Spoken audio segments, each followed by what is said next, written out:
Welcome to next Varina talks. Next Varina ടോക്സിൽ നിന്ന് സംസാരിക്കുന്നത് ദുരന്തർ 2 ദ റിവഞ്ചിനെ കുറിച്ചാണ്. ദുരന്തർ 1 ഇഷ്ടപ്പെട്ടവർക്ക് ഈ പടം തീർച്ചയായും ഇഷ്ടപ്പെടാനുള്ള ചാൻസ് ഏറെയാണ്. പക്ഷേ ദുരന്തർ 1 ഒരു മിഡായിട്ട് തോന്നിയ എനിക്ക് ഈ പടവും ഒരു മിഡ് അല്ലെങ്കിൽ ബിലോ ആവറേജ് ഫീൽ ആയിട്ടാണ് തോന്നിയത്. രൺബീർ സിംഗ് അടക്കം എല്ലാ നടന്മാരും മികച്ച പ്രകടനം തന്നെയാണ് കാഴ്ചവെക്കുന്നത്.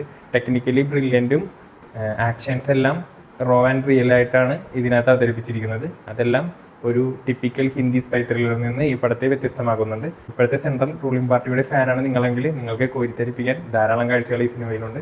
പക്ഷേ അതെല്ലാം ഒരു പ്രൊപ്പഗാണ്ടയെ വെളുപ്പിക്കുന്നത് പോലെയായിട്ടാണ് എനിക്ക് തോന്നിയിട്ടുള്ളത്. എന്നിരുന്നാലും ഒരു സ്പൈ ത്രില്ലർ കുറച്ചുകൂടി റൂട്ടഡ് ആയിട്ടും എങ്ങനെ ആ സ്പൈ പാകിസ്ഥാനിൽ വർക്ക് ചെയ്യുന്നതെല്ലാം വളരെ കൃത്യവും ഒതൻറ്റിക്കുമായിട്ടാണ് ഈ പടത്തിൽ കാണിച്ചിരിക്കുന്നത്. എന്നാലും ഇതിനകത്ത് ഫിക്ഷണലും ഹീറോയിക് എലമെൻറ്റുകളും ധാരാളമുള്ള കോരിത്തെരിപ്പിക്കുന്ന ആക്ഷൻ രംഗങ്ങളുള്ള പടം തന്നെയാണ് ദുരന്തർ 2. എന്നെ സംബന്ധിച്ചിടത്തോളം ഫാസ്റ്റ് ബേസിൽ പോകുന്ന ഒരു സ്പൈ ത്രില്ലർ. ആദ്യത്തെ പാർട്ടിൻ്റെ അത്ര മികവ് പുലർത്താൻ രണ്ടാം ഭാഗത്തിന് സാധിച്ചില്ല. കൂടാതെ ആദ്യത്തെ പാർട്ടിലെ അക്ഷയ് ഖന്നയുടെ വില്ലൻ്റെ ഓറ ഇതിനകത്തെ ഒരു വില്ലനും കിട്ടിയില്ല. കാരണം ദാവൂദ് ഇബ്രാഹിം അടക്കം ഉള്ളവർ ഇതിനകത്തേക്ക് വരുന്നുണ്ടെങ്കിലും അദ്ദേഹത്തിന്റെ ഓറ ഇവർക്കാർക്കും കിട്ടിയില്ല. ഇവരൊക്കെ കോമഡി ആയിട്ട് കാണിക്കുന്ന പോലെയാണ് എനിക്ക് തോന്നിയത്. ആദ്യത്തെ പാർട്ട് നിങ്ങൾക്ക് ഇഷ്ടപ്പെട്ടെങ്കിൽ തീർച്ചയായും തിയേറ്ററിൽ തന്നെ കാണാൻ സാധിക്കുന്ന ഒരു സ്പൈ ത്രില്ലർ മൂവി ആയിട്ടാണ് എനിക്ക് ഫീൽ ചെയ്തിട്ടുള്ളത്.